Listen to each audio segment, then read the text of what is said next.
મસ્તીની પાઠશાળા બહુ સારું મૂવી છે. આ મૂવી જોઈને આપણને ઘણું બધું, છોકરાઓને તો ઠીક છે પણ વાલીઓને બી જોવા જેવું છે. એના ઉપરથી એમ જ્ઞાન મળે છે કે આપણા સપના આપણા છોકરા ઉપર જબરજસ્તી થોપવા નહીં, એમને પણ એમની લાઈફ એન્જોય કરવા દેવી, જેમાં એ લોકો હોશિયાર છે એ કામ એમને કરવા દેવું. Thank you. ખૂબ સરસ મૂવી છે. બાળકોને બિરદાવવા જેવી છે અને બાળકોને જે અભિનય કર્યો છે એ ખરેખર બધાઈને પાત્ર છે. બહુ સરસ મૂવી છે. ગુજરાતના વિશે જે જ્ઞાન પણ બહુ સારું આપવામાં આવ્યું છે અને બાળકોની અંદર ઇનર જે શક્તિ છે એમની ખૂબ સરસ રીતે કેવી રીતે એક ટીચરે એક પેરેન્ટ્સે મળીને બહાર લાવવી જોઈએ એ સરસ રીતે બતાવવામાં આવ્યું છે અને અભિનય પણ ખૂબ સુંદર હતો. Thank you. મૂવી બહુ સરસ છે અને આની અંદર બાળકો ઉપર વધારે પડતું દબાણ ના કરવું જોઈએ ભણતર વિશે. બાકી મૂવી સરસ છે. આ પિક્ચર ખરેખર સમાજ માટે ખૂબ જ ઉપયોગી અને માર્ગદર્શક છે. ખાસ કરીને વાલીઓને પણ ખૂબ જ પ્રેરણા આપે એવું આ મૂવી બનાવવામાં આવ્યું છે. મૂવી બનાવનાર આખી ટીમનો ખૂબ ખૂબ આભાર. ખૂબ સરસ મૂવી છે. ખરેખર બાળકોને જીવનમાં ઉતારવા જેવું બી છે. બધા પેરેન્ટ્સ લગભગ પોતાના સપનાઓ બાળકો ઉપર થોપી દેતા હોય છે કે તમે આવી રીતે મહેનત કરો, હું નહીં ભણ્યો પણ તું ભણ.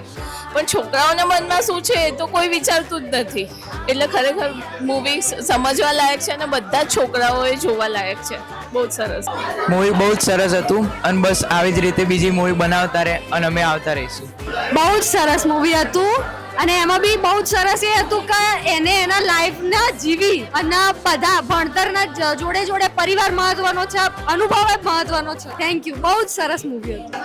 સુંદર ફિલ્મ, બાળકો માટે બહુ જ સારી ફિલ્મ અને બાળકોને બહુ જ પ્રોત્સાહન આપે તેવી ફિલ્મ. સરસ જોવાલાયક, ફેમિલી સાથે જોવાલાયક ફિલ્મ છે. બહુ સરસ. બાળકો માટે બહુ સારો મેસેજ છે, વાલીઓ માટે પણ બહુ સારો મેસેજ છે અને ખરેખર જો વાલી જાગૃત થાય તો બાળકોને સાચી દિશા આપી અને સાચું અને સારું ઘડતર કરી શકે છે.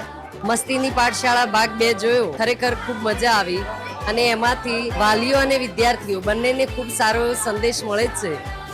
પિક્ચરમાં જે માર્ગદર્શન આપ્યું છે એ બહુ સારી રીતે બતાવવા માંગ્યું છે અને પિક્ચર હું તો એવું કહીશ કે ફેમિલીને કે બધા પોતપોતાના પેરેન્ટ્સને લઈને પણ આવે અને પેરેન્ટ્સ પોતાના છોકરાઓને લઈને આવે કે એક વખત તો પિક્ચર જોવા જેવું છે. બહુ સારું પિક્ચર બનાવ્યું છે, બહુ સારું વર્ક કર્યું છે અંદર પિક્ચરમાં.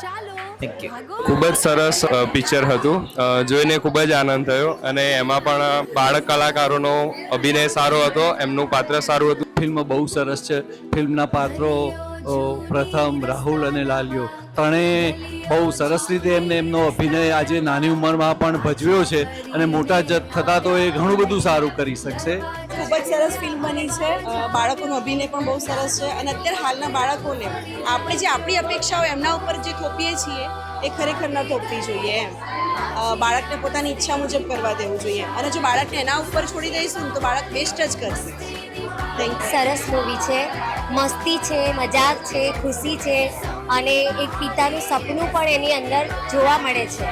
પણ બાળકને અનુભવથી જે જ્ઞાન પ્રાપ્ત થાય છે એ બીજે ક્યાંયથી નથી થતું.